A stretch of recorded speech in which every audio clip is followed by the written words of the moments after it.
اب کچھ شاید سوال و جواب کا تھوڑا سا سیشن ہے، کچھ آپ کے ضرورت کے سوال جو آئے ہیں اس کے جوابات۔ ماشاء اللہ، سبحان اللہ، آل رسول مفتی سید اسفی اقبال صاحب اللہ کی بارگاہ میں تقریر کے دوران کچھ سوالات آئے ہوئے ہیں، اسے سماعت کریں اور حضور والا کی بارگاہ میں عرض ہے کہ قرآن و حدیث کی روشنی میں جواب عنایت فرمائیں۔ مولانا غیاث الدین راوی رسل نے سوال کیا حضور کی بارگاہ میں کہ تربی برادری میں اکثر کر کے مہر آج بھی 1100 یا 500 روپئے مہر باندھتے ہیں، تو آج کے دور میں مہر کی رقم کتنی ہونی چاہیے؟ بہت زبردست سوال۔ ارے تڑوی برادران تو عاشقان رسول کی جماعت ہے، یہ بھی خان ہے اور سرکار اعلیٰ حضرت بھی خان ہے۔ ہاں، خان پٹھان بالکل ایمان کی چٹا، سرکار کے فرمان سے تو ہیتا برابر بھی ادھر ادھر نہیں ہلنے والے۔ لہذا آج سن لو، سوال تھا کہ یہ 1100-500 روپے مہر باندھتے، یہ صحیح ہے کیا؟ ہمارے حضور نے اس کی ایک حد مقرر فرمائی، حدیث رسول ہے، سرکار کا فرمان ہے، آقا نے فرمایا اقل المہر 10 دراہم، مہر کی کم سے کم مقدار 10 درہم، یعنی چاندی کے 10 سکے۔ چاندی کے 10 سکے کی آج کے حساب سے کیا مقدار ہوتی ہے گرام کے اندر؟ تو 32 گرام چاندی، یہ 10 درہم چاندی کے ایکول اور برابر ہوتی ہے، سیم ٹو سیم۔ اب 32 گرام چاندی کا بھاؤ کیا ہوگا؟ 70 روپئے کا 1 گرام۔ اب کیلکولیٹر نکالو، 70 روپئے کا 1 گرام، 70,000 کلو، یعنی 1 گرام 70 روپئے کا آئے گا۔ اب 32 × 70، یہ 2240 روپئے کم سے کم 32 گرام کی قیمت ہوئی۔ سبحان اللہ، بہت تو کم سے کم اس سے کم کوئی مہر باندھ ہی نہیں سکتا۔ 2500 روپئے ہونا چاہیے کم سے کم۔ آج کل بڑے بڈھے جو کیا بولتے، نکاح کو سستا کرو، جناح کو مہنگا کرو۔ نکاح کو سستا کرنے کا ہے نا تو یہ منڈپ مت لگا، واہ، ہاں نکاح کو سستا کرنا ہے نا تو یہ 400 باراتی مت لے جا، نکاح کو سستا کرنا ہے نا تو یہ دہیج کی ڈیمانڈ مت کر، نکاح کو سستا کرنا ہے نا تو یہ اتنے ریت رواج، یہ وہ کندوری، یہ کچھ مت کر۔ نکاح نام ہے ایجاب و قبول 2 گواہ کا۔ رشتے داروں کو جمع کرو، شربت پانی کے اوپر ایجاب و قبول کر لو، شربت پانی پلا دو، بھگا دو سب کو، 1000 روپے میں نکاح ہو جاتا ہے۔ لیکن مہر تو عزت کی باندھو، لاکھوں روپئے نکاح میں خرچہ کرتے، لیکن نکاح کی جان جو مہر ہے وہ مہر میں بڑی ہی کاٹ کسر نہیں، وہ تو کیا 1100 بھی چھوڑنا، میرے بابا کا 1100 تھا، میرے دادا کا 1100، ابے تو وہ گئے نا بیچارے، ان کے دور میں 32 گرام چاندی 1100 کی آتی تھی، دادا کے دور میں 32 گرام چاندی 500 روپے میں آتی تھی، اب نہیں آتی، زمانہ بدل گا، ٹائم چلے گا، تو وہی پرانے دور میں ہے، ابھی ترقی کا دور ہے، تو اس حساب سے 32 گرام چاندی یہ کم سے کم مہر ہوں گی، لہذا 5000 تو رکھنے چاہیے، پنجتن کی برکت رہے گی بھائی۔ جی دوسرا سوال ہے، مردوں کو عورتیں ہلدی لگاتی ہے تو مردوں کا ہلدی لگانا کیسا؟ ہاں، ہلدی لگانا اور کیا بولتی چکسا، وہ بھی لگانا بالکل اچھی بات ہے، کوئی حرام چیز نہیں، لیکن یہ عورتیں آدمی کو لگاتی، آدمی عورتوں کو لگاتے، اور پھر آدمی بھی جب آدمی کو لگاتے تو معلوم نہیں کدھر کدھر لگا ڈالتے، سمجھ رہے نا؟ سب فحاشی ہے، بے حیائی ہے، یہ ہماری جات جماعت کی بات ہی نہیں، یہ دوسرے لوگوں کے طور طریقے ہمارے اندر آ گئے، یہ بالکل جائز نہیں، بالکل۔ آدمی اپنے طور پر ہاتھ لگائے، کوئی دوسرا آدمی اگر لگا بھی رہا ہے تو یہ جو مرد کا یہ ستر ہے، چھپانے کی جگہ گھٹنے کے نیچے سے لے کر ناف کے نیچے تک لگانے کی ضرورت نہیں نا، اتنا کیا بالکل ادر پھپولا ہے کیا، اتنا ہی ناتا کیا بیچارہ، عورتیں لگائی تو شدید حرام، سخت ترین حرام، ماں بھی لگائے تو جائز نہیں، ہاں ماں بھی لگائے تو جائز نہیں، بہن بھی لگائے تو جائز نہیں، بھابھی لگائے تو انتہائی سخت حرام، یہ سب چیزیں ہیں۔ تو لگاؤ نا مزے سے اپنے آپ سے. نہ بیچارہ پورا آنکھ کو صابن لگا لیتا تو کیا یہ ہلدی نہیں لگا سکتا, شکشا نہیں لگا سکتا؟ کیا بات کر رہے یار. بولے نہیں وہ کیا ایک دن کا راجا رہتا, ایک دن کا راجا رہتا تو سب بالکل تمچ کریں گی کیا اس کا؟ اس کو بھی کرنے دو, اس کی زندگی ہے, اس کو جینے دو. تو دلہن اپنی اپنی لگائیں گی, دلہا اپنا اپنا لگائے گا. کوئی عورت مرد کو نہیں, کوئی مرد عورت کو نہیں, کوئی عورت عورت کو نہیں, کوئی آدمی آدمی کو نہیں, سب اپنا اپنا. دلہن کی طرف سے شادی کے دن کچھ نوجوان بچیاں نکاح سے پہلے دلہے کو مٹھائی اپنے ہاتھوں سے کھلاتی ہے, یہ کھلانا کیسا ہے؟ ایسا منڈوے میں بیٹھا کے بہن بل اپنا آنچل ڈال کے کھڑے رہتی, پھر اس کو مٹھائی کھلاتے, اس کے ساتھ میں پیسے دیتے جاتے, وہ بہن بیچاری وصول کرتی. ارمان رہتے ہیں بھائی, کیا بولتے وہ بیل, بیل ملیں گی, بیل ملیں گی. یہ جو غیر محرم کو دیکھنا حرام ہے تو وہ منہ میں تو ٹھوس رہی ہے, کھلا رہی ہے, یہ تو سراسر حرام. بے شک. یہ ریت رواج جو ہے نا یہ ہمارے بنائے ہوئے ہیں. ارے یار اللہ رسول کے بنائے ہوئے قانون پہ پھر کون عمل کرے گا؟ واہ. کون عمل کرے گا؟ شریعت, قرآن, حدیث, اللہ نے رسول کو کس کے لیے بھیجا؟ ہمارے واسطے بھیجا. اب ہم نہیں اس پر عمل کریں گے تو پھر کیسے مسلمان یار؟ اسی لیے تو اللہ نے فرمایا ادخلوا فی السلم کافہ, مسلمان ہونا سب سے پہلے اسلام میں پورے داخل ہو جاؤ. سبحان اللہ. صرف نام کے نہیں, نام کے بھی رہو, کام کے بھی بنو. بہت خوب. ہاں جی, چوتھا سوال ہے, واشنگ مشین میں کپڑوں کو آج کل کس طرح سے پاک کیا جانا چاہیے؟ یہ تو بہت زبردست خطرناک سوال ہے. دیکھیے اللہ تعالیٰ نے نماز کی فضیلت میں ارشاد فرمایا ان الصلاۃ تنہی عن الفحشاء والمنکر. نماز جو ہے ہر برائی اور بے حیائی سے روکتی ہے. نماز پڑھنے والی زیادہ بے حیائی میں مبتلا ہے. جتنا زیادہ نمازی ہے تو اگر سٹے کے اڈے کا کوئی مالک ہوگا تو وہ حاجی صاحب رہیں گے. ہوتا کہ نہیں؟ بہت بڑے نمازی رہیں گے. ہوتا کہ نہیں؟ گاؤں میں, دیہاتوں کے اندر, بلکہ گاؤں بڑے بڑے شہروں میں ایسے ہی ہوتا ہے. تو ان کو نماز کیوں نہیں روک رہی؟ اصل میں جو ہے نا, جو بنیاد شرائط نماز میں پہلی شرط اللہ نے مقرر فرمائی ہے طہارت. طہارت کا مطلب آج کل لوگ کیا بولتے؟ پیشاب. پیشاب کرنے کو طہارت بولتے. ارے بابا وہ گندگی پھیلانا ہے, وہ طہارت نہیں ہے. طہارت کہتے وہ گندگی کو دھو کے صاف کرنا. جی. آئی بات. تو طہارت کا مطلب یہ ہوا پاکی. نماز سے پہلے نمازی کا بدن پاک ہونا چاہیے, کپڑے پاک ہونی چاہیے, نماز کی جگہ پاک ہونی چاہیے. یہ 3 چیزوں کا پاک ہونا کمپلسری ہے. ان میں سے کوئی ایک بھی ناپاک رہا تو وہ 1000 نماز پڑھ لے, نماز اس کی ہوئی ہی نہیں. جب نماز ہوئی نہیں تو اس کا بینیفٹ برائی سے روکنا, بے حیائی سے بچنا, یہ تو بالکل ہی ناممکن ہوگا. اس کے لیے ہماری طہارت میں خرابی آتی ہے. کیا بھائی طہارت کی خرابی؟ کہ کپڑے پاک رہتے نہیں. واشنگ مشین پہلے تو اپنے گھر کی خواتین دھوتی ہے کپڑا, وہ بیچاری دھوئیں گی اماں, اس کے اندر وہ پورے کے سنڈاس کے کپڑے بھی ملا ڈالیں گے.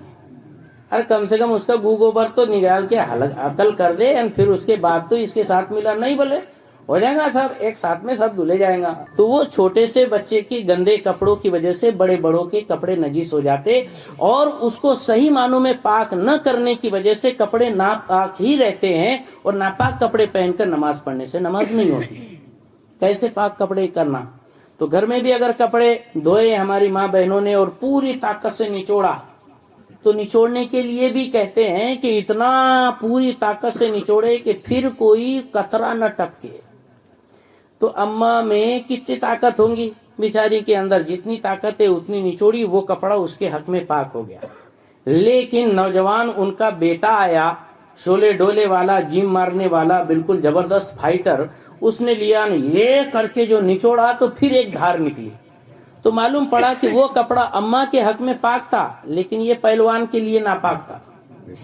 اب یہ پہلوان اس کو پوری طاقت سے نچوڑے گا کہ سارے قطرے ٹپکنا بند ہو جائیں گے, تب یہ کپڑا اس کے حق میں پاک ہوگا. اب بتاؤ کتنی مصیبت کی بات ہے نا. پھر کپڑے کیسے پاک کریں گے؟ آج کل تو واشنگ مشین آ گیا, ایٹومیٹک رہتا کہ خود فل لوڈیڈ رہتا, لیتا 3 بار پانی گھڑا کے بالکل پھینک دیتا, پھر آخر میں اس کو سکھا کے بھی دے دیتا. وہ کپڑے پاک ہوئے کیا؟ نہیں پاک ہونے والے.